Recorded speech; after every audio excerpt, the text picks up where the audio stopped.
The Z eradication device, aka the Z gun, one of the most unique and memorable tools from the first killing floor.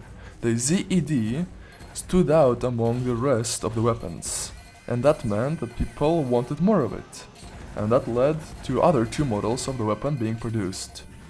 But some might argue that they never lived up to the first Z.E.D. So, let's go through all three Z eradication devices and see just how good or bad they truly are, and why. The very first Z eradication device model was introduced in Killing Floor 1 in the Christmas update of 2012, known as Twisted Christmas in Space. One of the fun additions of said update was the new map and the new achievements. On the map KF Moonbase, there were of course some collectibles. If you ever played Killing Floor 1 or 2, you know that pretty much every map has collectibles. But on this map, the collectibles were so-called gun parts, and upon collecting all of them, you unlocked a brand new weapon at the trader pod, the majestic Z eradication device. Being the only highly futuristic weapon in the whole game at that time, the Z.E.D shot out massive blue balls. But as you might have guessed, since it's a Killing Floor weapon, most of the weapons in Killing Floor have secondary fire. And what is the secondary fire of this weapon? A massive stun beam, being utterly insane, able to stun Crakes and Flesh Pounds, as well as greatly hinder Patty, especially in multiplayer. Heck, not talking about gameplay, but even the design of the weapon is amazing. It looks slick and vintage sci-fi, as well as having a radar that helps you see where the Zeds are located, which is extremely good. The reloading animation is crisp, and the weapon sounds amazing.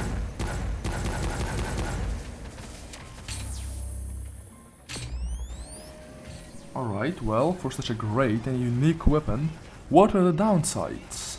Well, just like every big gun, this one costs loads of money, £2,000 to be exact, as well as its ammunition being quite expensive too, and it's reasonably heavy, coming at 8 kilograms.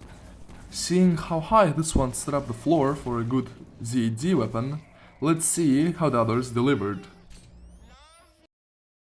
The second Z eradication device was introduced 1 year later in 2013 in the Hillbilly Horror Halloween update. However, unlike the first Z.E.D, this one was not free and was a part of the Community Weapon Pack 3, alongside the Seeker 6, Seal Squeal and the Bile Thrower. While the fact that this is a DLC weapon kinda sucks, let's see how good is the weapon itself. Just like the first Z eradication device, this one is an off-perk weapon, which means it does not benefit from any perk, other than sharpshooter headshots and commando faster reload. And also, just like the first Z.E.D, the second one does have a stun ability, but instead of shooting out a massive stun beam, the Z.E.D Mark II shoots out stun grenades that eat up half of your magazine, but they can still be very nice, as one of those nades can stun a large amount of Zeds as well as Crakes, and 2 are needed to stun a Flesh Pound. But unfortunately this weapon does not stun Patty and has no effect on him. But enough about the bad. The good thing about this weapon is that this is literally Z1 Pocket Edition, costing only £750, having cheaper ammunition, and weighing only 6 kilograms. This weapon is much better to have as your secondary get out of jail free card, as you can quickly stun a large group of enemies and then use your actual weapon. But since it is not a primary weapon, the only good thing about this weapon is the stun nades. The primary fire is basically useless, so I suggest you just use this as your pocket flashbang. Alright, while not as good as the original, Z-MK2 is also a very good weapon, just with a little bit of a different user playstyle. By the way, since this one weighs 6 kilograms and the original weighs 8, you can have both of them equipped at the same time. And finally, the weapon that made me want to make this video. The Z Eradication Device Mark III is not really a Z gun. It's a bastard child of Seeker 6 and the Helios rifle. Hell, the HRG test launcher is more of a Z gun than this, since it actually has an EMP attack. Alright, as much as I'm dunking on this weapon, is it bad? Well, no, it's actually really good. My problem with it is that it's lost the original meaning of the Z.E.D. Alright, I'll get to that later, let's go over the good stuff first. Just like the first Z Eradication device, this weapon has a radar mechanic, which I actually really like, and I think it's made better than in the first game, since it allows you to see enemies not just in front of you, but also behind you. I haven't seen many people use it properly, since many people just ignore it, but it's a really good thing, especially in solo, where you need to know where everything is. The weapon is also quite powerful, being able to easily kill flesh pounds and scrakes, since it does both microwave and explosive damage. And the weapon is amazing by itself, trust me, but my only problem with it is that it just completely changes the Z formula. It has no EMP attacks, it has no sunbeams, it has nothing in that order, and even worse, it's one of the few weapons in the whole Killing Floor 2 that lack a secondary fire altogether.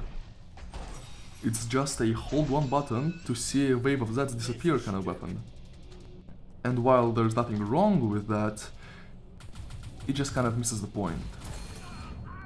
However, I like the fact that it was released also in a Christmas update, kind of keeping up the tradition with the first model. In the end, there is no true devolution of the Z models, so yeah, the title is kind of clickbait. It's mostly just that with every iteration, the weapon lost more and more of what made it unique. From being a free achievement secret weapon that only a few got, it became just a weapon that you can buy in a store for real money, just kind of like Tripwire saw that we liked the first version and then milk it for money. I am not accusing Tripwire of anything, I know it's a DLC weapon and it's completely optional, and it's just, this whole video is just me kind of bitching and moaning about it, but in the end what I want to say is I hope that in Killing Floor 3 the Z gun returns and that it keeps the tradition with the original gun, that it's not just a DLC weapon that you need to spend your money on. I hope it's going to be a fun secret to find, just like the original. In the end, there is not really a point to this video at all, just me talking about the gun I really like all three of the Z guns are some of my favorite weapons in the whole franchise because I think they're cool. So yeah, I'm sorry for wasting your time, I hope you found this at least somewhat entertaining or informational. Or even if you didn't, well, thank you for sticking around this long. I guess, as usual, have a wonderful day, goodbye. Alright, Travis.